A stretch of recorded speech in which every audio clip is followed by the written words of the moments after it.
This historic moment is remembered by many in modern-day Malaysia. This is Tunku Abdul Rahman, the first Malayan Prime Minister, proudly announcing the country's independence from British rule on the 31st of August 1957.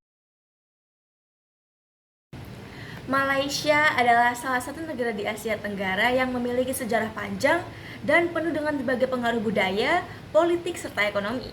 Dan dalam vlog ini kita akan menjelajahi perjalanan terbentuknya negara Malaysia dari zaman kolonial hingga kemerdekaannya pada tahun 1963. Sejak abad ke-15, kawasan yang sekarang menjadi Malaysia menarik perhatian kolonial. Pada awalnya, Kesultanan Malaka menjadi pusat perdagangan di kawasan ini, namun pada tahun 1511, Malaka jatuh ke tangan Portugis, yang kemudian digantikan oleh Belanda pada abad ke-17, dan di awal abad ke-19, Inggris mulai mengukuhkan pengaruhnya melalui Penang, Singapura, dan Malaka, yang kemudian dikenal dengan nama Negeri-Negeri Selat. Setelah Inggris masuk ke Malaysia, kita bisa simpulkan bahwa periode penjajahan Inggris sudah dimulai. Pada akhir abad ke-19, Inggris semakin memperluas kendali mereka atas kawasan Malaya, mendirikan protektorat atas negeri-negeri Melayu bersekutu dan tidak bersekutu, yang kemudian membawa modernisasi, terutama di sektor perkebunan karet dan juga tambang timah.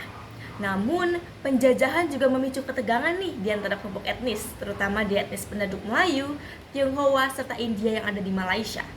Know many of Kuala Lumpur's civil servants and government officials who form a small, tight group in this tropical outpost. One of the favorite meeting places for the capital's white residents is the Coliseum Bar. Here, Tony Hooper hopes to see a few friends and catch up on the news and gossip, especially the prospects for U.S. stockpiling of rubber, which would send the price of his rubber up once more. Inside the Coliseum, Hooper encounters Robert Lindsay, an officer in the government's information service. Scotsman Lindsay has been in Kuala Lumpur for a year, but even the most recently arrived civil servant can tell the jungle visitors from the men stationed in Kuala Lumpur. No rubber planter ever goes unarmed.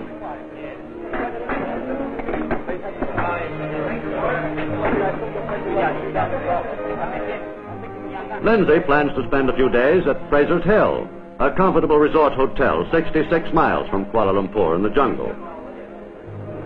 The woods and the edge of the jungle. Setelah Inggris, dimulai Perang Dunia Kedua dan juga pendudukan Jepang di Malaysia. Ketika Perang Dunia II pecah, Jepang berhasil menduduki Malaya pada tahun 1941. Pendudukan Jepang berlangsung hingga tahun 1945 yang meninggalkan trauma bagi penduduk setempat.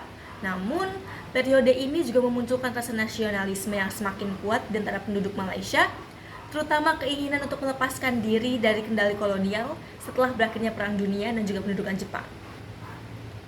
Sama halnya seperti negara-negara lain, Malaysia juga sangat menginginkan kemerdekaan.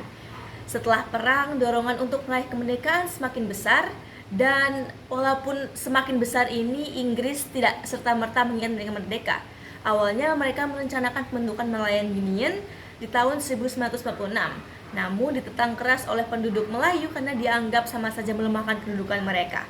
Akibatnya, Malayan Union gagal dan digantikan oleh Federasi Malaya pada tahun 1948 yang memberikan lebih banyak hak istimewa bagi penduduk Malaysia dan juga orang-orang Melayu.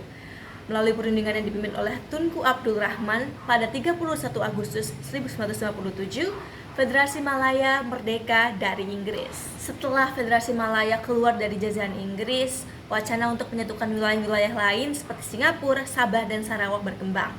Tujuannya adalah untuk menciptakan entitas yang lebih kuat dalam menghadapi ancaman eksternal, terutama dari komunisme. Dan setelah serangkaian perundingan dilakukan, Malaysia resmi berdiri pada tahun 1963, tepatnya pada tanggal 16 September, terdiri dari Malaya, Singapura, Sabah, dan Sarawak. Namun Singapura kemudian keluar dari federasi pada tahun 1965 karena ketegangan politik dan juga ekonomi. Sampai saat ini Malaysia dikenal sebagai negara multi etnis dan multikultural yang kaya akan sejarah dan warisan. Perjalanan pembentukannya yang panjang mencerminkan dinamika politik, ekonomi, sosial yang membentuk Asia Tenggara sendiri. Meski menghadapi banyak tantangan, Malaysia terus berkembang menjadi salah satu kekuatan utama di kawasan Asia Tenggara. Nah, gimana? Jadi lebih paham nggak mengenai sejarah terbentuknya negara Malaysia sendiri? Kira-kira itu doang bisa aku sampaikan pada kesempatan kali ini. Selebihnya mohon maaf dan sampai jumpa di video selanjutnya. Dadah!